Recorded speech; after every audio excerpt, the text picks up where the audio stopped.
Le CAC 40 n'a rien fait depuis plus de 15 ans. C'est en règle générale ce que vous allez lire dans les magazines, dans les journaux, entendre à la radio ou encore à la télé.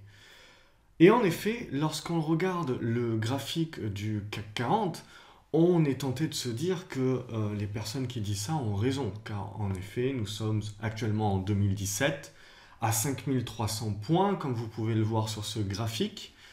Et il faut savoir que donc en l'année 99 et 2000, nous étions bien au-delà, puisque nous étions au-delà des 6000 points. Entre-temps, nous avons connu divers crashs, diverses remontées, et aujourd'hui, nous nous retrouvons donc à 5300 points, soit en gros, tout simplement, lorsque quelqu'un, le commun des mortels, regarde où en est le CAC 40 aujourd'hui et où il en était il y a 17 ans, et ben, il se dit, tout simplement, tout ça pour ça, 17 années pour rien sur le CAC 40. Sur les faits, cette personne-là aura raison, mais dans la réalité, elle aura grandement tort, parce que ce que cette personne oublie de faire, c'est de comparer ce qui est comparable. Et en effet, la plupart des personnes vont souvent faire le lien entre le CAC 40 et notamment le DAX, qui est l'indice boursier allemand. Et ils vont regarder le DAX et ils vont dire « Ah ben oui, en effet, sur le DAX, on voit une énorme montée depuis 15-17 ans, alors que sur le CAC 40, on n'a rien fait. Voici encore une belle preuve que l'économie française ne va nulle part et que c'est l'économie allemande qui tire l'Europe. » Alors encore une fois, c'est faux. Et encore une fois, ces personnes-là vont faire une relation avec le S&P 500, le Dow Jones ou encore d'autres indices boursiers dans le monde et vont faire cette relation que le CAC 40 continuellement est allé nulle part. Alors c'est archi faux et je vais vous expliquer justement pourquoi. Alors, c'est simple tout simplement puisque le CAC 40 est l'un des seuls indices boursiers, l'un des rares indices boursiers qu'il reste dans le monde occidental, qui va justement retirer les dividendes. Alors vous le savez, les entreprises qui sont cotées en bourse, qui font des bénéfices, vont verser des dividendes à leurs actionnaires. Et ces dividendes, lorsqu'ils sont versés, ils sont retraités tout simplement de la valeur de l'action. C'est-à-dire que si une action vaut 50 € et qu'une entreprise décide chaque année de retirer et de verser 1 € vis-à-vis des bénéfices de la société, cette société-là ne vaudra plus 50 € mais 49 €. Et ensuite, elle va vivre la vie, l'action va fluctuer. Mais 7 € qui est donné aux actionnaires est retiré. Donc toutes les actions du CAC 40, en fait, tout simplement, à chaque fois qu'elles distribuent leurs dividendes, c'est une partie de leur capitalisation qui disparaît.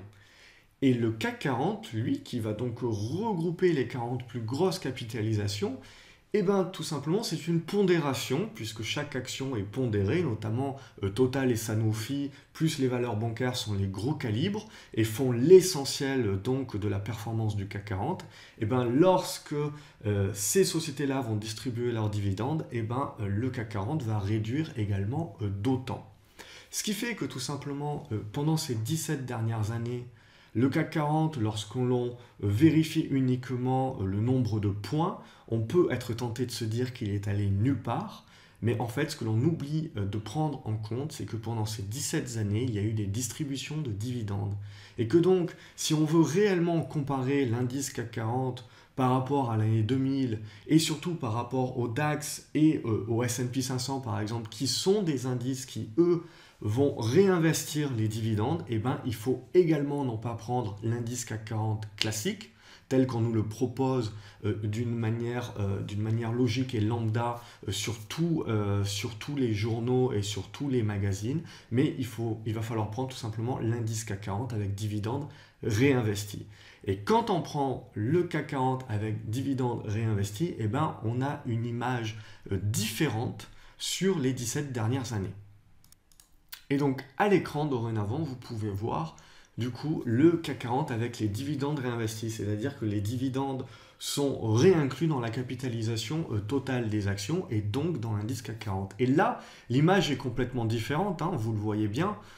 Entre 2000, on avait atteint 9400 points. En 2007, on avait atteint 10 300 points, alors que sur l'indice classique, on était arrivé au même niveau.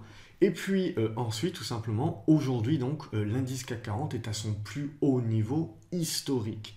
Alors que c'est loin d'être le cas si on prend le CAC 40 sans les dividendes réinvestis. Donc voilà, c'est important, lorsqu'on compare les choses, de comparer ce qui est comparable. Et donc si vous voulez comparer la hausse du DAX, comparez cette hausse du DAX qui inclut des dividendes réinvestis à la hausse du CAC 40 qui inclut les dividendes réinvestis également.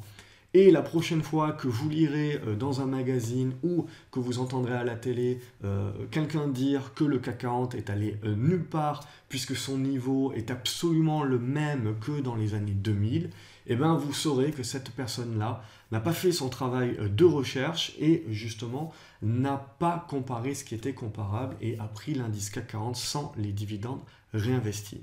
Comme d'habitude, si cette vidéo vous a plu et vous a appris quelque chose, n'hésitez pas à mettre un pouce bleu en bas de cette vidéo. Abonnez-vous également à la chaîne YouTube, c'est totalement gratuit et vous recevrez une notification dès que je publie des nouvelles vidéos de conseils comme celle-ci.